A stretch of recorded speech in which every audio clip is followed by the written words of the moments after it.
Yam Shaiva Samupasate Shivaiti Brahmeti Vedantino Bahuddha Buddha iti Pramana Padavaha Karteti Nayyayika Arhan Nityatha Jaina Shasanarata Karmeti Mimamsaka Soyam Vo Vidadhadu Vanchita Phalam Trailokyanaatho Harihi Soyam Vo Vidadhadu Vanchita Phalam Trailokyanaatho Harihi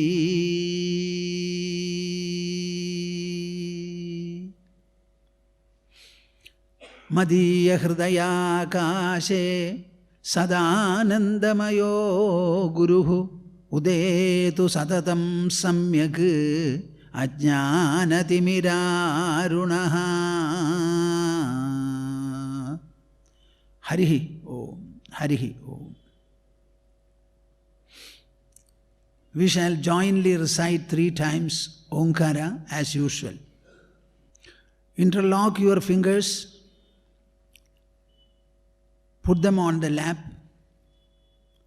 Close your eyes. Sit comfortably erect. Open your mouth and heart and join me.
Harihi Om Tats Jai Guru. While discussing the subject, meeting the challenges of human life, I think we could very easily understand that virtually it means the analysis and understanding of the human personality. We are sensing the challenges in our life. The sensing process is not taking place in the so-called bodily level. Consciousness is the only constituent or presence in the body which has got the power to sense, cognize, recognize or apprehend. So whenever we find that there are challenges, the finding instantly takes us to away from the body, above the body, to the sphere of the mind and the intelligence. That means the inner personality of man. The inner personality, the inner human personality. Challenges are felt there. The impetus and the art and the skill to face the challenges, the determination and the resolve are all psychological evolutions. They are not bodily derivatives. So the discussion straight away takes us to our own mind, our own inner personality. The moment it becomes a discussion of the inner personality, I would like you to understand the discussion becomes spiritual. Is it clear to you or not? As long as we discuss matter and energy, it can be a scientific, objective subject.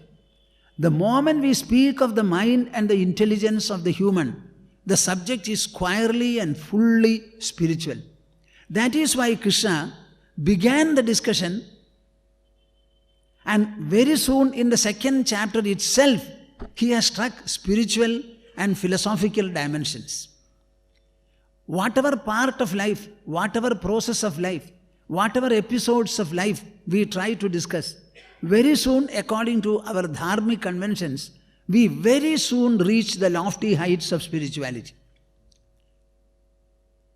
In Srimad Bhagavata, there is a beautiful, pleasant conversation between Rukmini and Krishna. It is generally described to be a kind of a romantic discussion, dialogue. But you know what is the subject discussed with? Krishna is saying, Rukmini, you made a mistake in having chosen me for your life partner. There were much better people. I am low-born. I am useless. I am the beloved of poor and the destitute people of the world. You made a mistake. You should not have chosen me. And he goes on giving a beautiful description about himself. In Srimad Bhagavata, Vedavyasa and so many others are describing Krishna. But there are occasions when Krishna describes himself. This is one such occasion. What does he say? Nishkinchana vayam noonam nishkinchana janapriyaha tasmat prayena nahyadhya mam bhajandi sumadhyame. Nishkinchana vayam noonam. We are people who are called nishkinchanas, having nothing in this world. We are non-possessors. I don't think any woman will choose a person who is a non-possessor. A woman would like to have a very possessive husband. He must possess herself, and he must possess a number of other items which people will covet. But I am a non-possessor, he says. Nishkinchana janapriyaha. Therefore, people who are poor and destitute, ascetics, they alone sing my praises. They are only interested in me, not the others. Tasmat prayena nahyadhya mam bhajandi sumadhyame.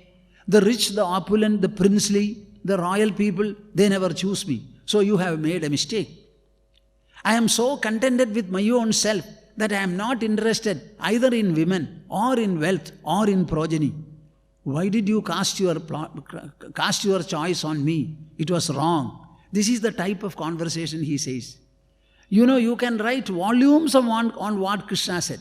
It was a purely spiritual and philosophical description of the Sri Krishna personality. I am not good for you at all.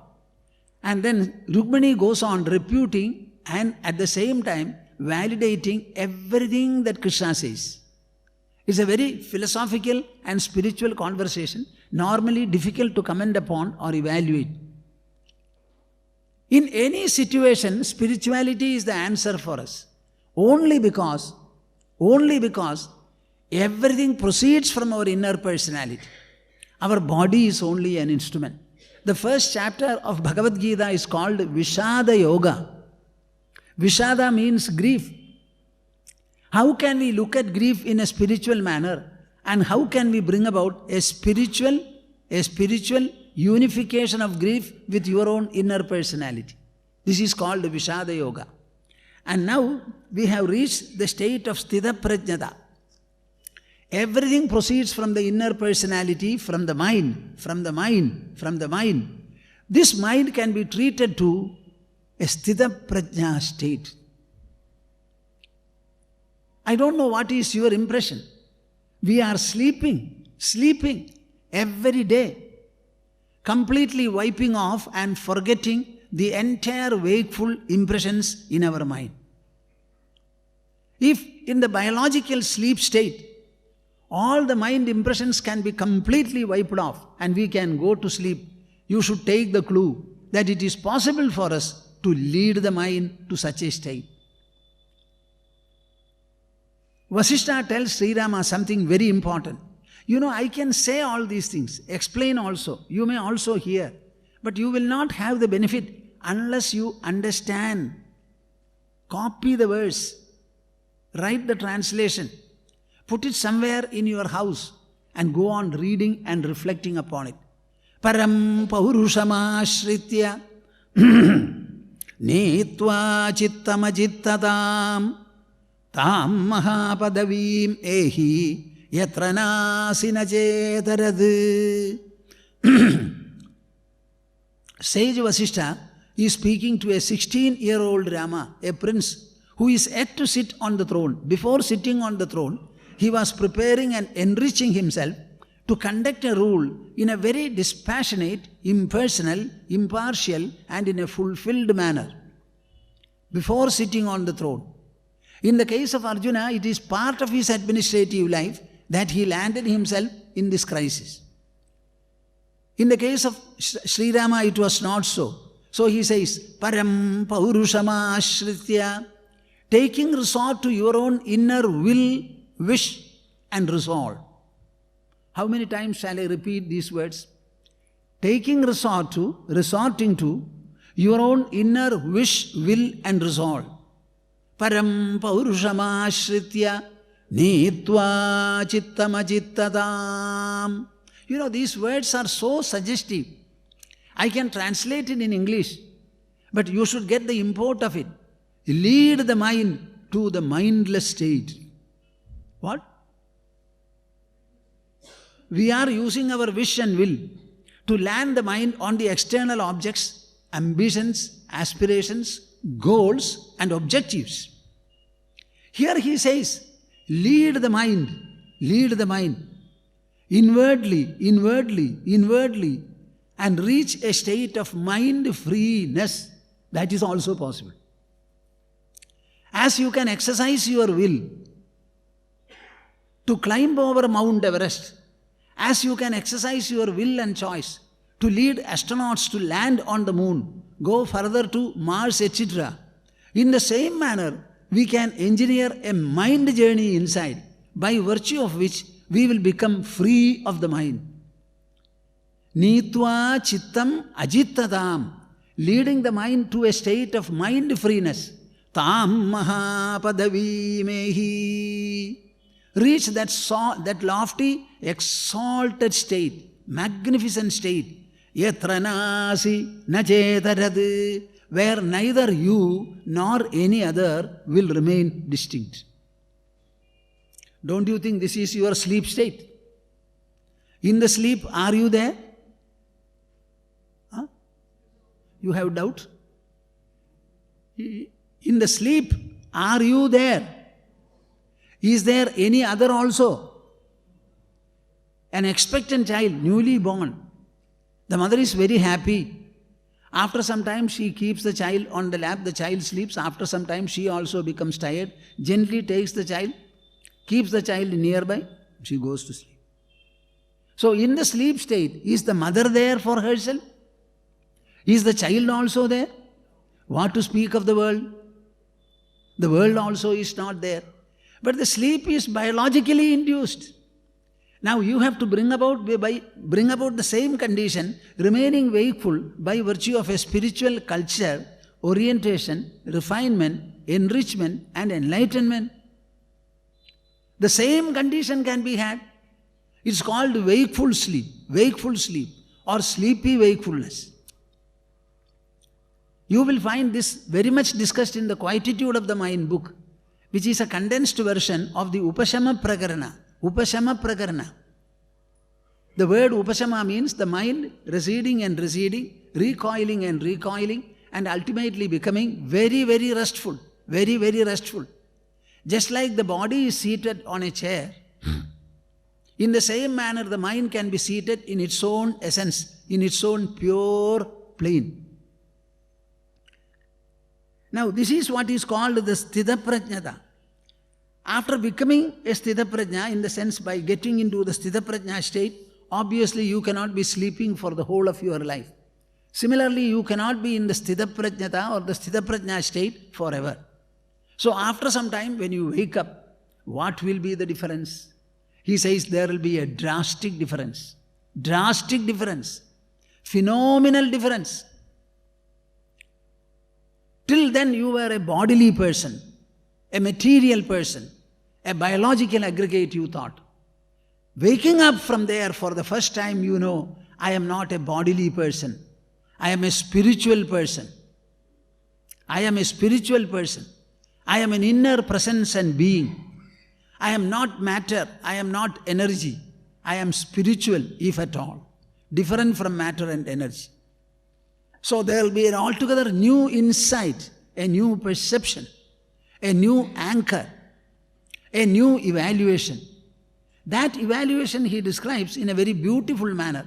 Dukkeshvanudvignamanaha sukheshu vigatasprihaha vitaraga bhayakrodhaha stidadhir muniruchyade. Dukkeshu anudvignamanaha. Do you like to recite this? Huh? Dukkeshu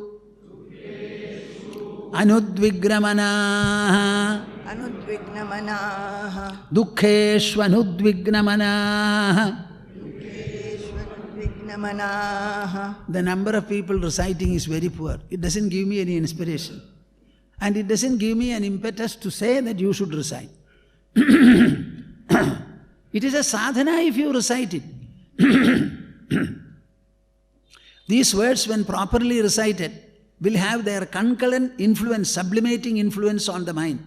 Dukkeshu Dukkeshu anudvigramanaha Anudvignamanaha sukheshu Sukheshu vigatasprihaha Vigatasprihaha vitaraga bhayakrodhaha Vitaraga Bhayakrodhaha stidadhir muniruchyate. Sthitadhir muniruchyate. In 32 letters, he has defined, Krishna has defined the real model human who will have all the potential, all the majesty, all the magnificence, all the creativeness and impetus to meet any challenge in this world. He becomes a Sthita Dhee. His intelligence becomes stable, poised, ready to spin and weave any solution called for. There will be no sense of defeat, fear, retreat or anything like that. Just like Arjuna receded from the battle, but Krishna said, no, you have to fight. So a situation that made Arjuna think in terms of recession, the same situation makes Krishna think in terms of greater involvement, greater involvement. See the difference between the two personalities. The situation remains the same. So in what way will he move about in this world? Dukkeshu anudvigramanaha. This is something that you have to spend time to understand. The entire life and experiences are telescoped into only Sukha and Duhkha. You may have 2 children or 20 children. You may have 1 house, no house or 3 houses. You may have 1 car, 3 cars or 20 cars.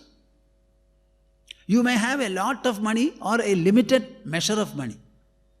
Whatever it may be, mind you, all that the world, your interaction with the world, either in the domestic front or in the professional front or in the social front, your interactions can only bring about 5 sensations, I said. The 5 senses interact with the world to produce 5 sensations. Shabda, Sparsha, Rasa, Rupa and Gandha. And when they get down to the mind level, all the 5 will together produce only Sukha and Duhkha. Tell me whether there can be a third experience. So the entire world of variety in your mind level means only Sukha and Duhkha. Now the Duhkha is something adverse. It has a depressing note. And Sukha has got a delightful or an elating note.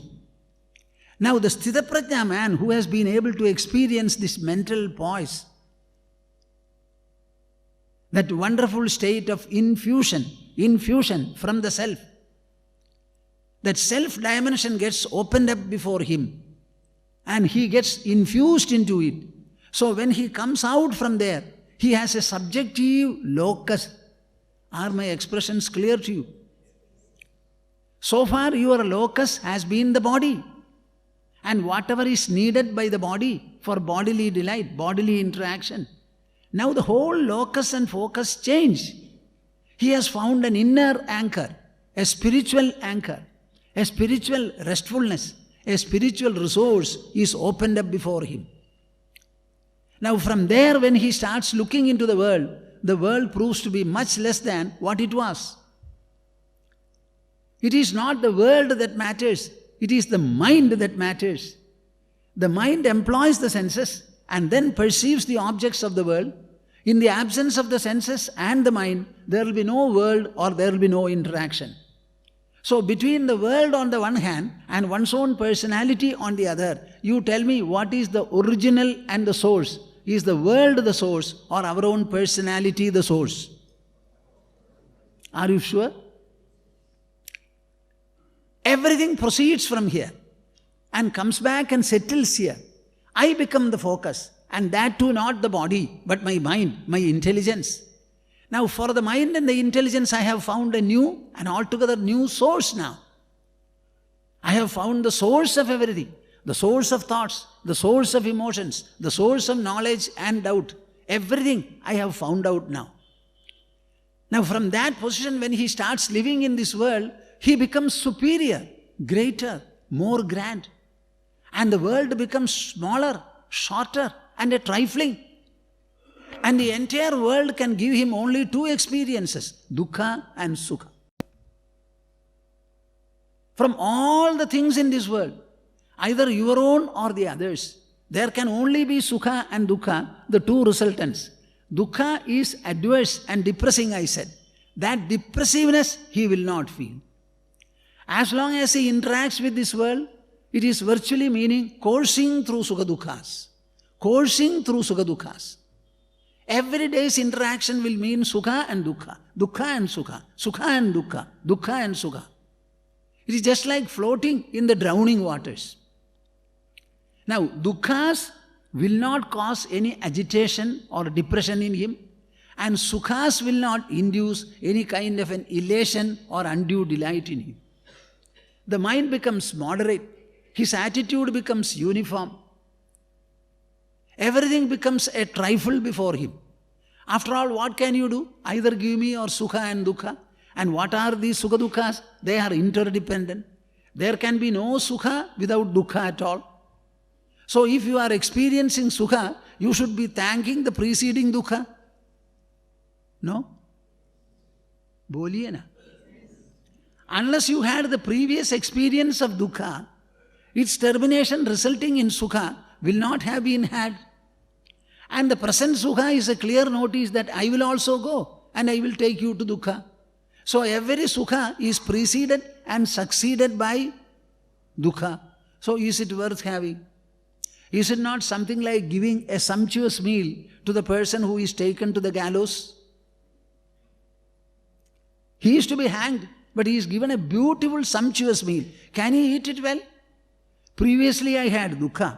Later on I have Duhkha. And in between I have a trickle of Sukha. Can you enjoy it properly, you tell me? Anybody here? Are we so foolish?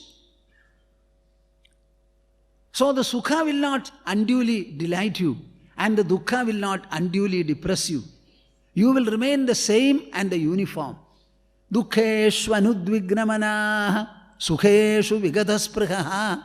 And by virtue of this exercise, this refinement, this new perception, this sublimational process, you will reach a state where mind is functionally free of raga, dvesha and bhaya, which I mentioned to you earlier. The real challenges before the human is to keep his mind insulated from raga, dvesha and bhaya. What is it that you are calling a challenge?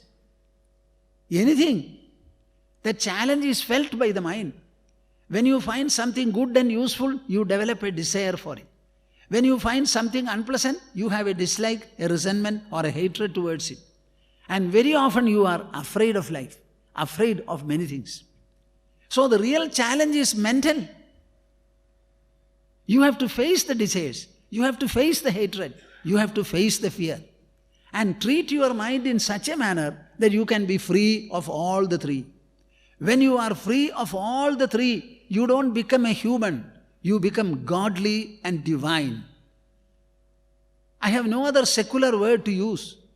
You become an embodiment of sublimity, an embodiment of poise, an embodiment of exaltedness, magnificence. You become very, very high in your inward personality. Our body is limited. It has completed its growth at 21. But there is growing, enlarging inner dimensions in you. As long as we are living in this world, we are supposed to be interacting with this world. And that interaction must have a twofold benefit.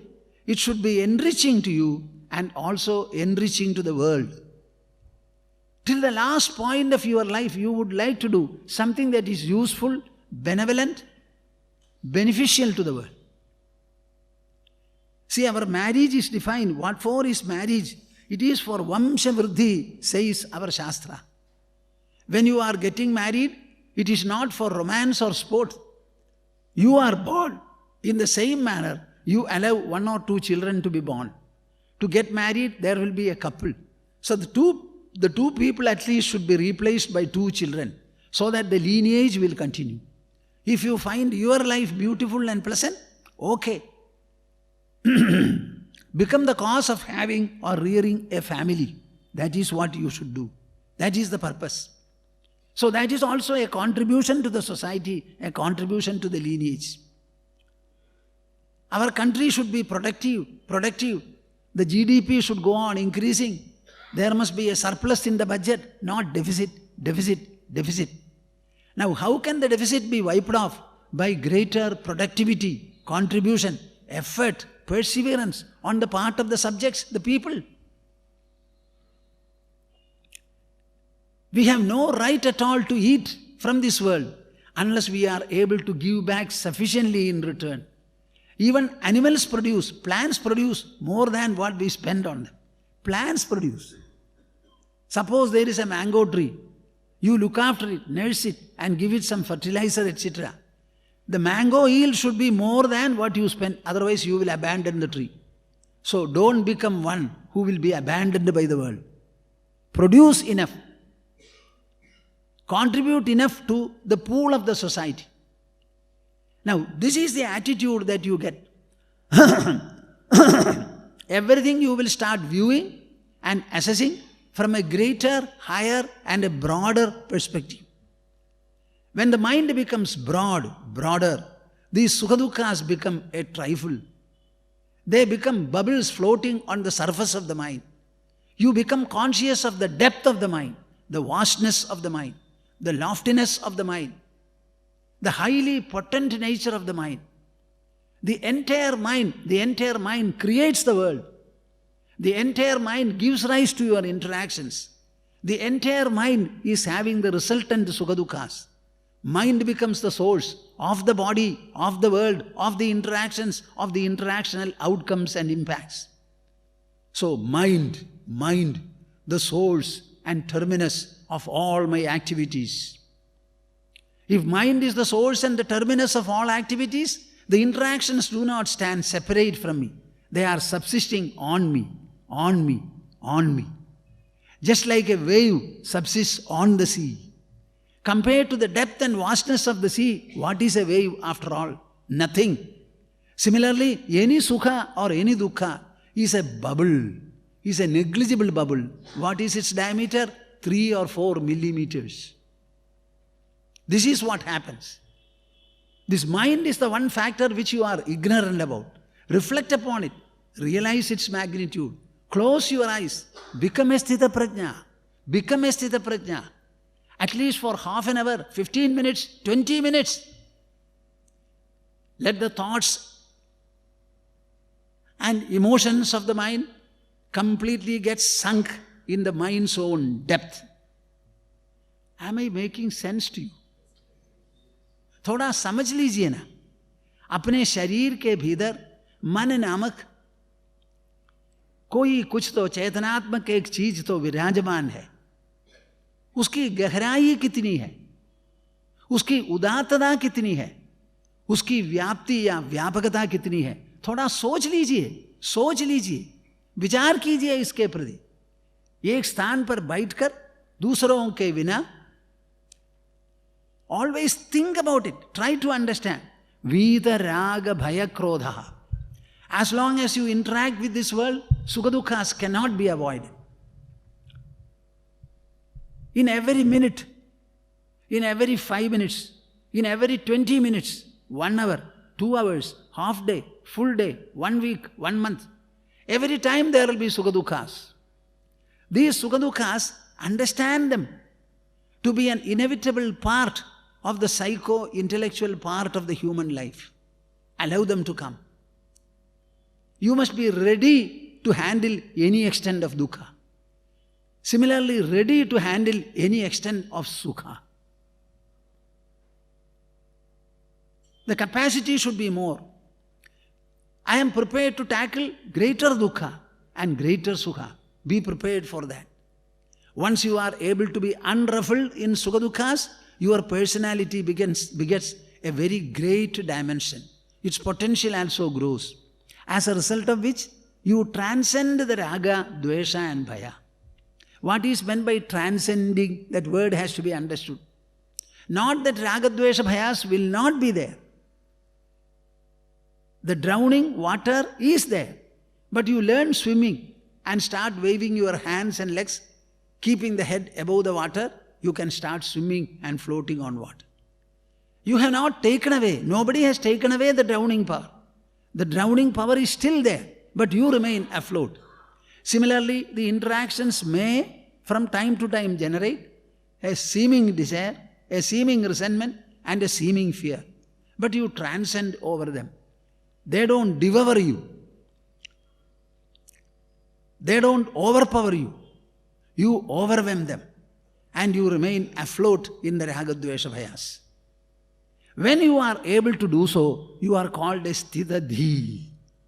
The Sthita Prajna is a still person. He is a self-absorbed person. But here you become a Sthita Dhee, carrying the experience of Sthita Prajnata and in its light, evaluating your own personality, its depth, magnitude and magnificence, and you understand the trifling nature of the world expression. My dear world, you may be vast, you may be huge, you may be infinitely various, but you will not be able to do anything to me unless I lend my senses to you for interaction. Am I clear? No, I don't think. Unless I lend my senses to you, you cannot cause an experience or interaction for me. So the interactions are allowed by me. The interactional impacts are generated by me. I cause it, I preserve it, I generate it, I allow them to be. So I become the first and the last factor, and you become the intermediate factor. I can stifle you if I want. I can contract you as I contract in my sleep. All the wakeful impressions. So the unknown I becomes the super being here. So far the I remained unknown, uninquired into, unfound. Now I understand I have got great depth. That depth is not a physical depth. It cannot be brought forth by a microscope, by an objective analysis. Only my intelligent reason, that rationality will be able to penetrate into me and bring forth this dimension. It is in my perception, it is in my evaluation, it is in my insight, it is in my comprehension. This is what the truth is. Vita raga bhaya krodha sthitadhir muniruchyade. That man is considered to be a stable, intellected man. He is the one who is capable of living and interacting in this world gloriously, splendorously, magnificently, and magnanimously also. He will have overflowing love, sympathy, and concern for the others. He will never have any kind of a fear. What will happen to my performance? That thought will never come. My role is to perform. And the performance will lead itself. A river starts flowing from the mountain. It doesn't decide upon the route. Wherever there is a possibility, the terrain will determine its flow. Our famous Ganga is famous for many reasons. One reason is that in Varanasi, it is called Uttara Vahini. Where from does it flow? From the north. And to which direction does it flow? It should be in another direction. And in Varanasi, what happens? It flows back to the north. Can you ever think of a river which is flowing back towards its own source of origin? So it is called Uttara Vahini. That is why Varanasi is considered very holy, great, and very influential and rewarding. So a river can flow in any direction. The terrain produced by the earth will determine it. Similarly, you will find your place in the world. Start flowing. Don't worry about. It may be marriage today. After 2 years, it may be parentage. Maybe after some time, it is something pleasant or unpleasant. Anything you welcome. You have nothing to lose here, everything to gain. Contribute the best that you can. And never be obsessed by anything in the way of a desire, anything in the way of a hatred, intolerance, and anything in the way of a fear.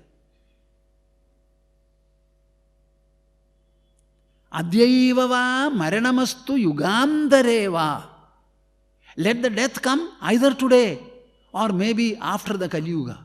What of it to you? We are born here to live, not to die.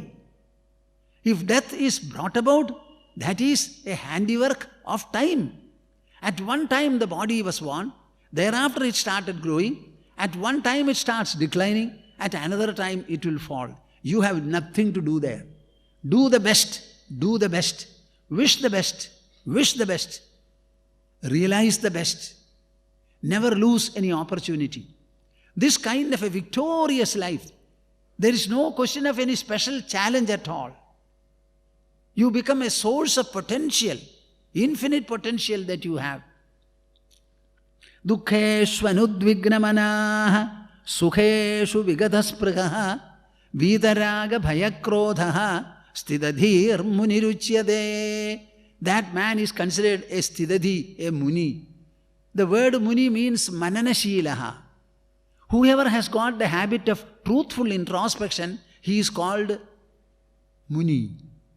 You cannot be talking and thinking, hearing and thinking. You have to be silent if you have to think dedicatedly. So a muni will naturally be more given to thoughtfulness and less given to thought. Nothing else he will do. He is a muni, a mananashila.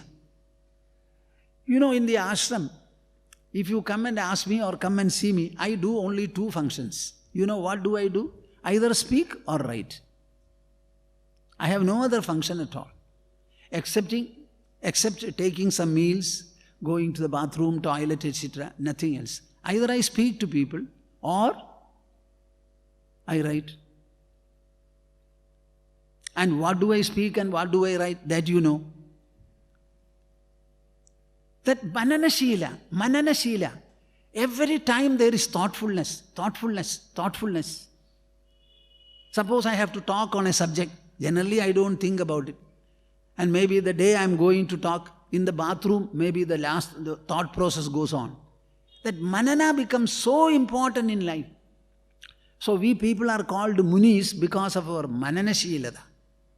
That thoughtful element in us. Every time you think, not that you act and later on think. Think and then act. And make your act pregnant with what? With virtue, goodness, benignness, service to the others, help to the others. Think of the world welfare, prosperity, cohesion, goodness, promotion. Don't become just a family person. Become a national person. Become a global person. If you can write down in a piece of paper, I have lived up to 40, 30, 35, 45 years. Throughout this life, have I always been thinking about my family and family welfare alone, or have I spent time on thinking about world welfare, country welfare, global welfare? You think and write. I think the answer paper will be very poor to read. All of you can think only about my wife, my husband, my children, their grandchildren, bus. But you are all living in this world. There is no family world for you. There is no family citizenship and family passport. The passport is given by the nation. Aadhaar is given by the nation. So tell your children that they are national. They are a child of the nation, child of the nation. For namesake, you are born of me, I breed you. But you are breathing the air of earth, the air of the world, drinking the water of the world, and you are basking under the sun, the only sun for the entire globe. So the dimensions should increase. When the mind starts becoming broader and broader, problems become lesser and lesser. Suppose you have a 1 foot wide mind and there is a problem arising there. In a 1 foot mind, there is a problem. How much is the problem? 4 inches. 4 inches. 4 inches problem in a 1 foot mind. Suppose the mind starts increasing in its dimension and it becomes 5 kilometers. No, that will be too much. Okay. It becomes 50 feet wide. Now, compared to the 50 feet wide mind, the same 4-inch problem, how much percentage will it be? You tell me. So, this is a question of inner dimension growing tremendously. So, Krishna says, Yas sarvatra nabhisneha tattat prapya shubhashubham nabhinandadi nadveshti tasya prajna pratishtida. Arjuna, do you know why I am talking like this? You wanted me to be a charioteer. So the reins of the horses are still in my hand. I am turning sideward to look at you and talk. I am still holding the reins. The horses have to be controlled. They are very fast moving animal. They have a lot of enthusiasm and drive. So I control them and still I talk to you. Where from do I talk? What is my stock? My stock is the Sthita Prajnada I have gained. The Sthita Dhee that I am. This Mahabharata war is not of any special consequence for me. My mind is such that it glimpses the entire world as its own projection and extension. So no scene will be able to frighten me. And no scene will be able to intimidate me. Nothing will overpower me. Yes, sarvatra anabhisneha. You said my kith and kin are there. My grandfather is here. My teacher is here. How can I fight them? So all these people are special points in your mind. In my mind, the whole universe is alike. It is a mental expansion that is working the magic in me, in whatever I say. Yaha sarvatra anabhisneha. This one word, anabhisneha, is very important. Please learn it. Anabhisneha. Boliye? Sneha. What is meant by anabhisneha? It is the opposite of abhisneha. All of you have abhisneha. What is that?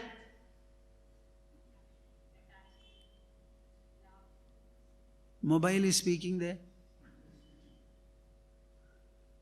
Abhisneha means limited expansion. You have your love for yourself first, maybe your parents next, then the married partner most, and the children still more. This is the limited sneha that you have, the love that you have. These boundaries are broken, outstripped, and the mind becomes anabhisneha. When the family constriction dissolves in the mind, you will find a universal expansion overtakes. Am I right or not? Huh? See, reluctant to say. When the family constriction goes away, automatically arises a universal expansion. Ayamevahamityasmin sankoje vilayam gade samasta bhuvanavyapi vistara upajayate. Ayamevahamityasmin sankoje vilayam gade.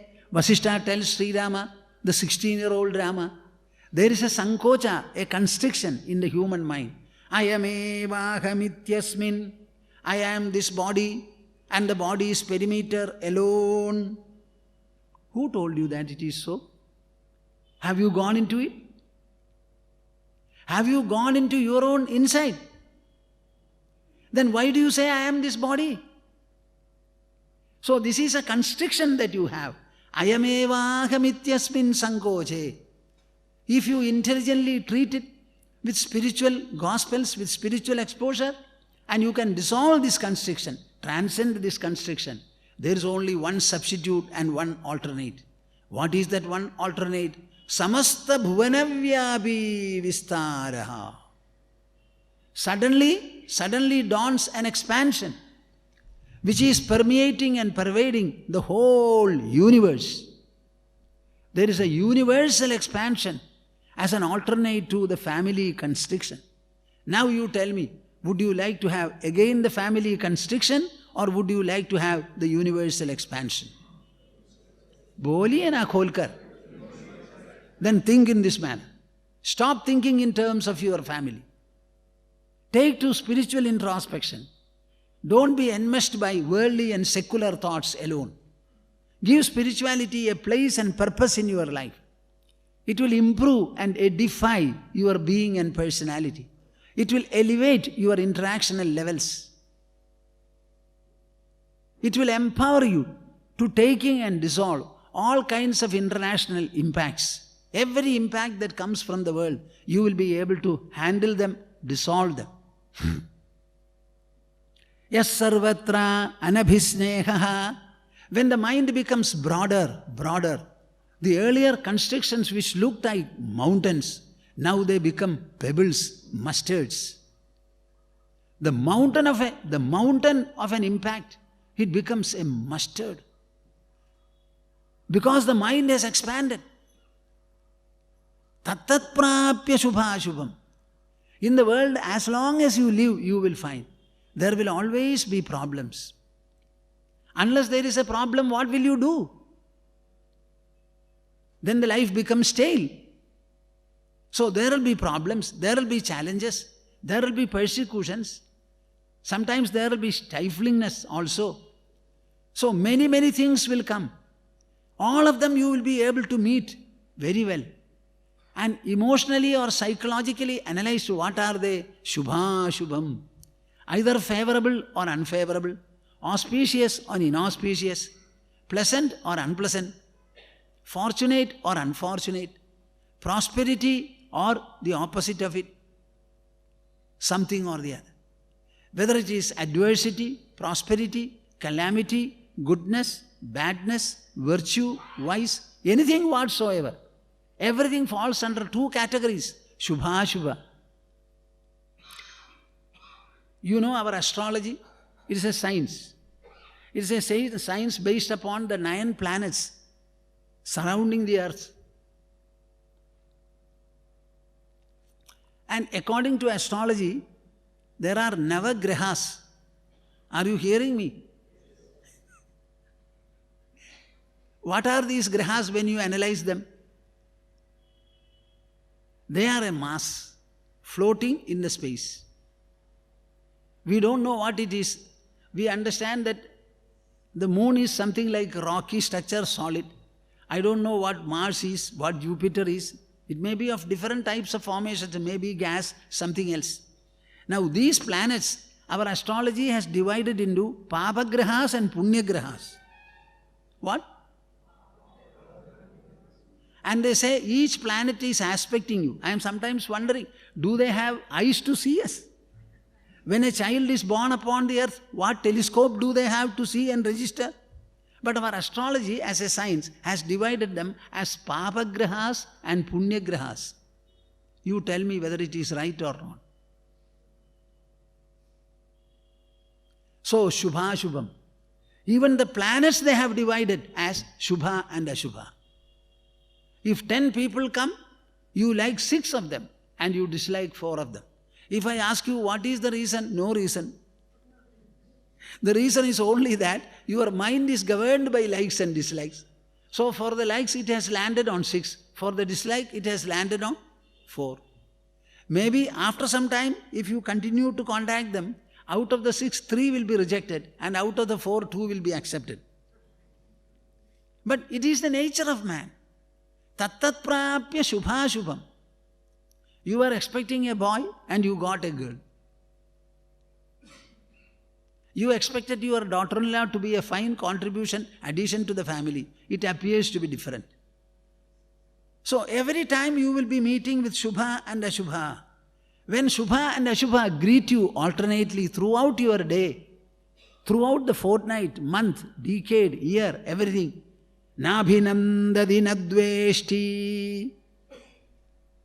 See, I am speaking about a healthy mind, a powerful and resourceful mind, which will be able to withstand all challenges, accept them, and go ahead and resolve them.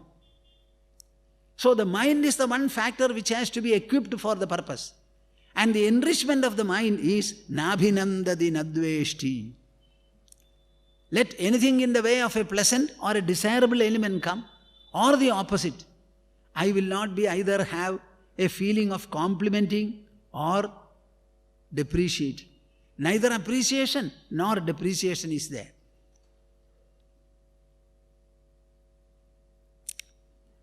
This kind of an equanimity that you speak about, equanimity is not the right word. This kind of an equalness in vision, equalness in vision, equalness in assessment, equalness in meeting both. See, the world is a conglomeration of the pairs of opposites. The world is a conglomeration of the pairs of opposites. They are physically there, mentally there, ideationally there. Everything is dvandva. For example, Swarga and Naraka, heaven and hell, Papa and Punya, God and world, today and tomorrow, man and woman, profit and loss. Everywhere there is a difference. Yas sarvatra anabhisneha tattat prapya shubhashubham nabhinandadi nadveshti tasya prajna pradishtida. Now to become a sthita prajna, what do you have to do? Even if you are not able to sit and remain absorbed in your own inner essence, at least resort to this interactional practice, interactional sadhana. Always understand that your mind has got infinite depth, infinite depth, infinite depth. It is not a trickle. It's not a narrow stream. It produces countless number of thoughts. And by producing countless number of thoughts,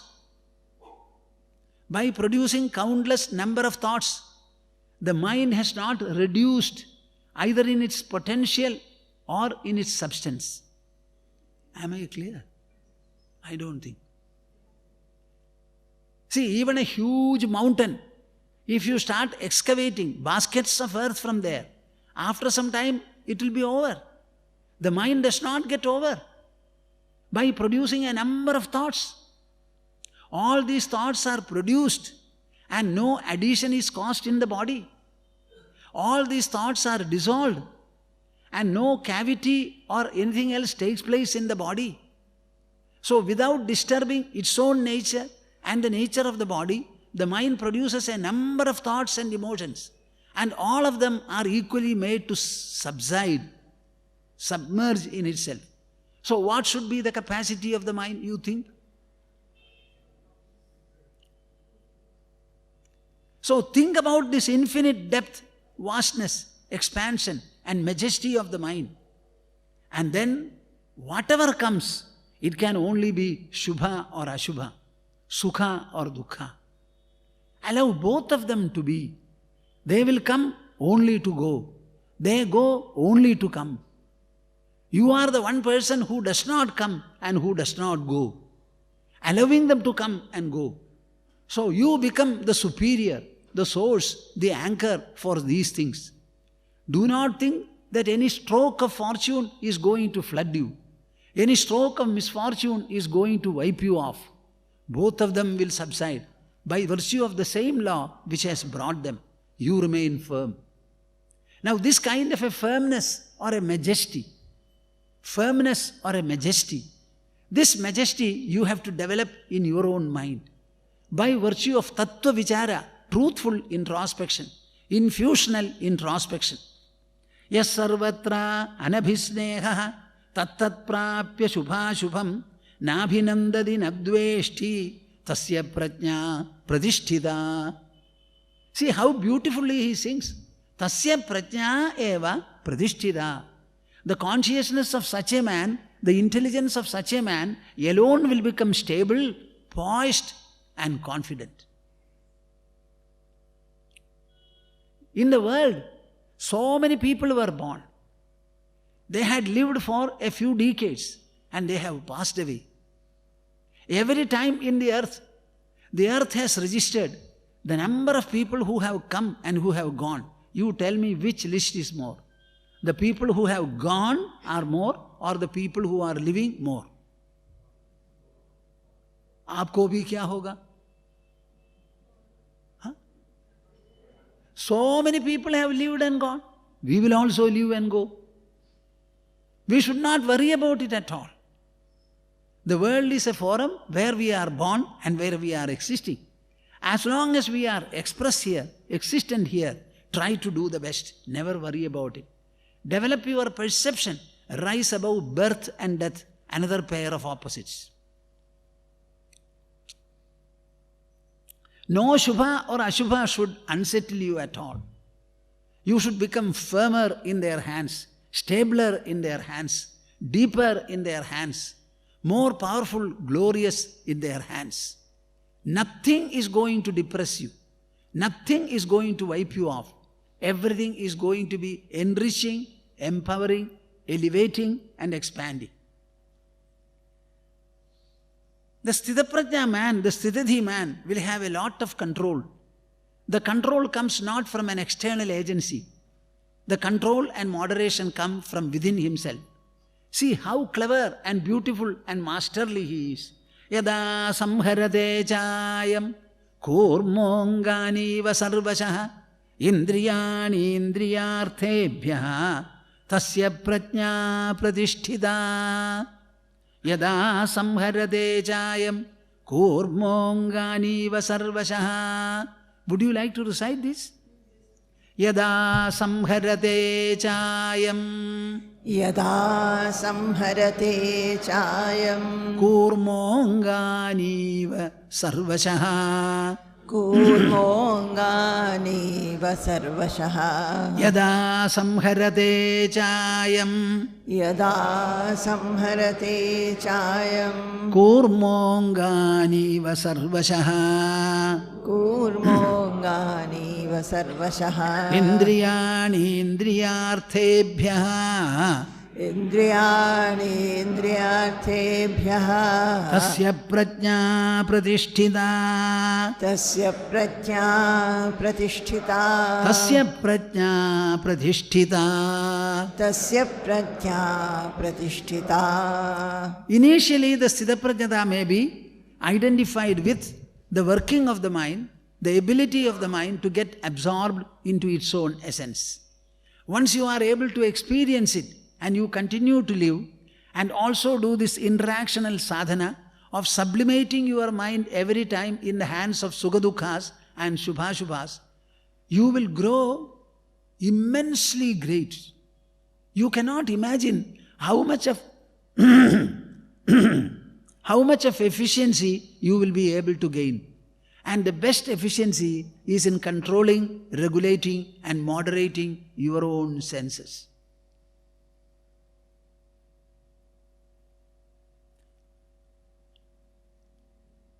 Shall I tell you an incident? Huh?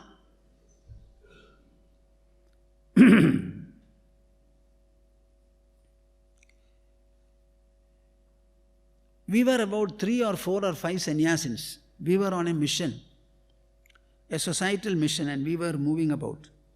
We were received in one house and they brought something for us.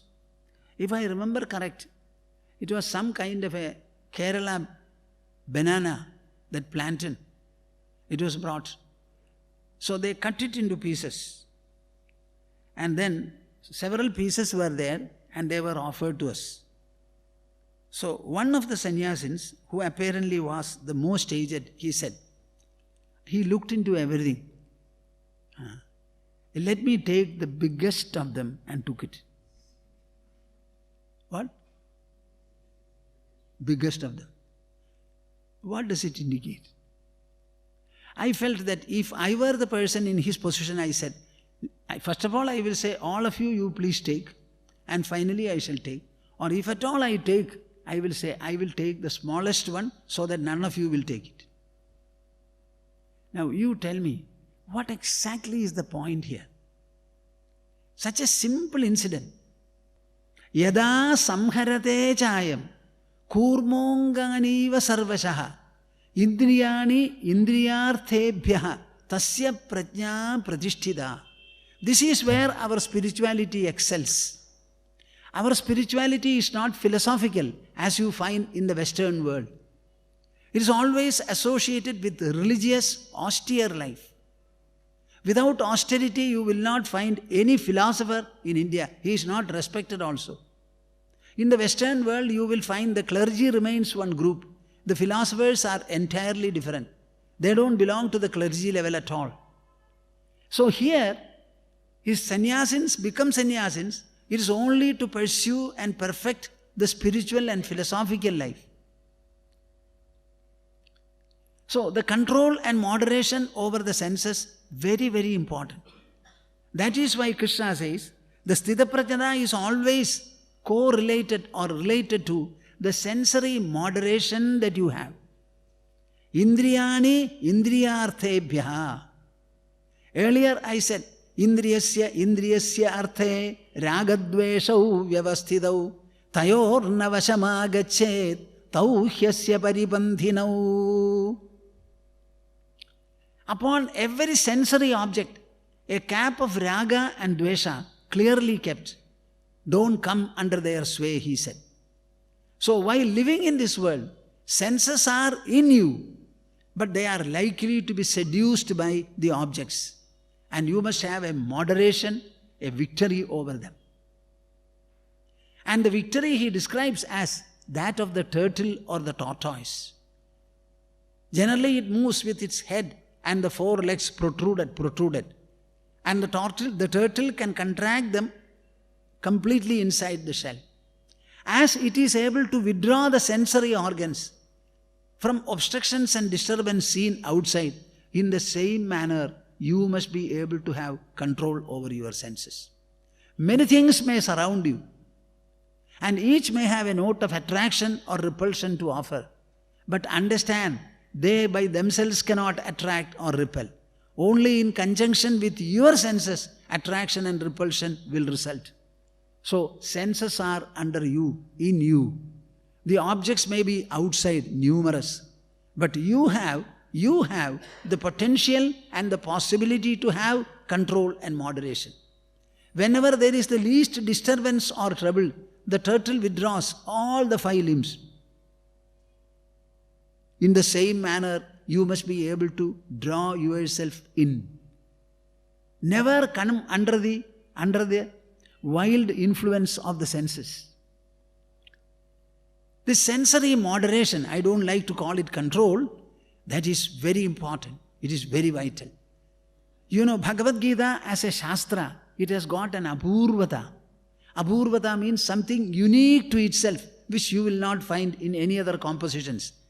And one such element is this sensory control which Krishna emphasizes.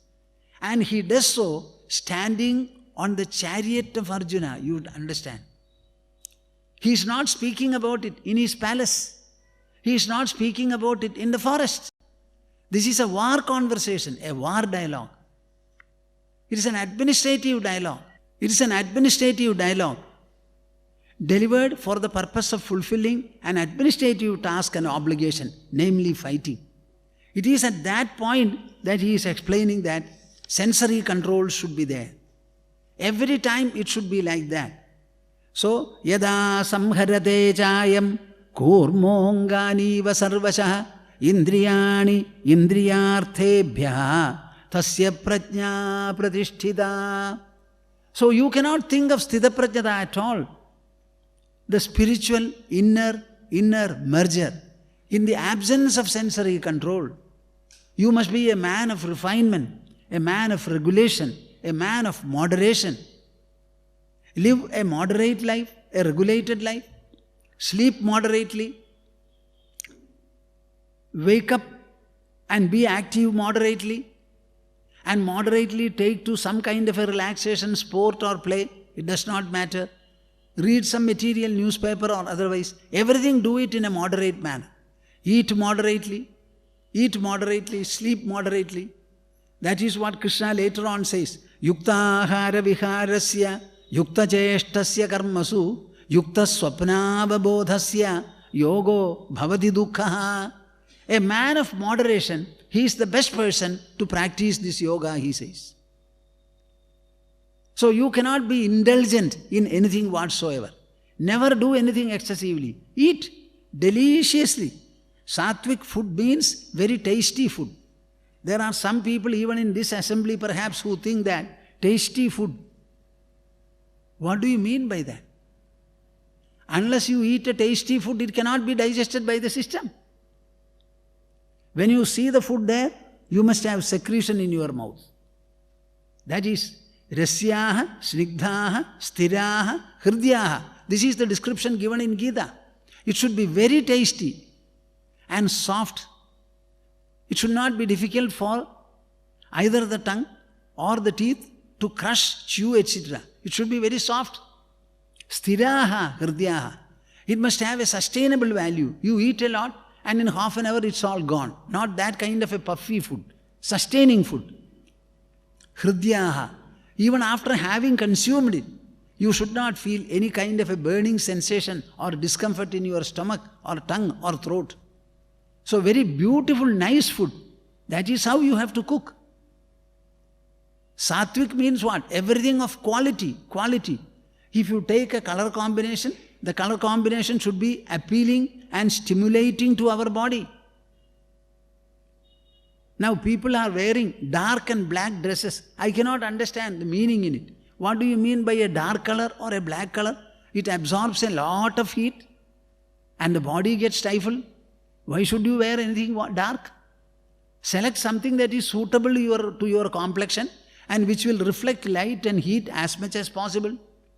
So there must be selectiveness in everything. It is an art and a process.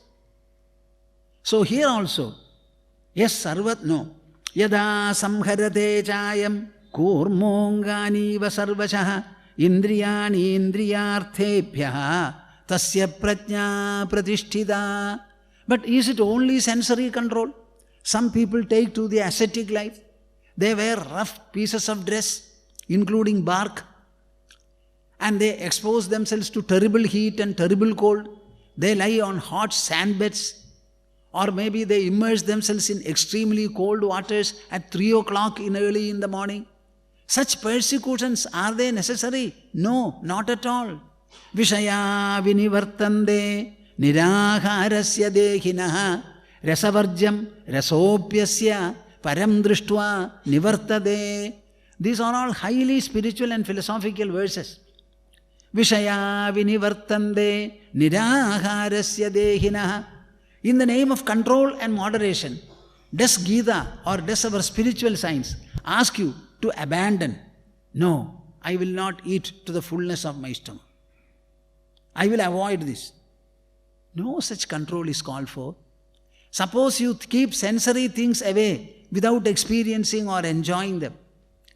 Don't think that the desire from the mind will vanish. If you keep away from something, the attraction and compulsion towards them will be more. So what is required is a moderate indulgence and a moderate expression, a moderate usage. Rasavarjam, rasopyasya param drishtva nivartade. The attraction to the world will not go if you keep away from the attracting objects physically. I don't know whether my expression is clear. Huh? If you keep away from the objects physically, using your will, don't think the attraction they will be generating in your mind will go away. There is only one way.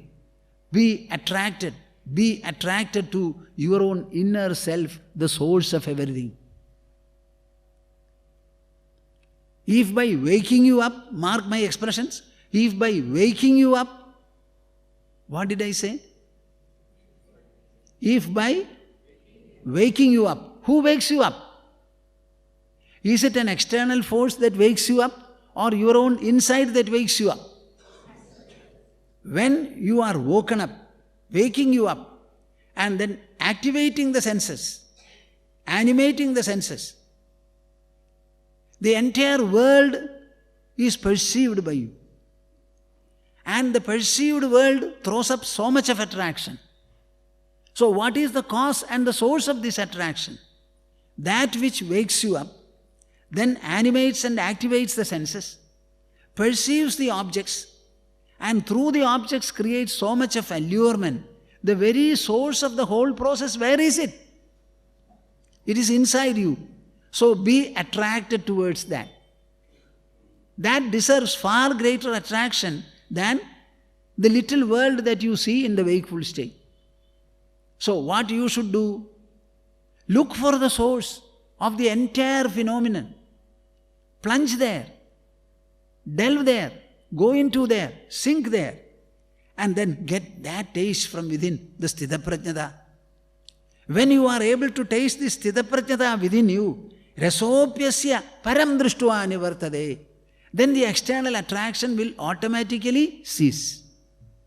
It is not to be physically fought or resisted. It is, on the other hand, to be treated with discrimination by an inner merger. Am I clear? Huh? I am asking you a question. Is the world greater, or that which is within you, which wakes you up and shows the world and makes it attract you? Which is greater? The inner world is far greater. Be a lover of that world. Be allured by it and try to get hold of it. And the means for it is that inner merger, spirituality, that Sthita Prajnata. When you are able to enjoy it well, you will find param drishtva nivartade. When you are able to perceive that param, that supreme, that sovereign source, all the other things lose their validity and their attraction. So it has to be treated in a spiritual manner, in an inner manner, by taking recourse to the inner majesty, profundity and splendor that you have. Vishaya vinivartande niraharasya dehinaha rasavarjam rasopyasya param drishtva nivartade. Automatically the attraction will fall. Provided you are able to fulfill your inner thirst, that inner splendor you must be able to land on. Then the other will fall. This is the one way. Shanta swabhavam ajaratmagameka satyam samvidpadam nirupamam kalana vihinam andarbahishcha bahudha vyavaharyamanam taddaivameva mama sarvam aham tadeva prabuddham vimuktam vikaradihinam prasannam sada nityabodhaswarupam param nischalam nirgunam sarvarupam bhajeham sadanusmarami pranaumi.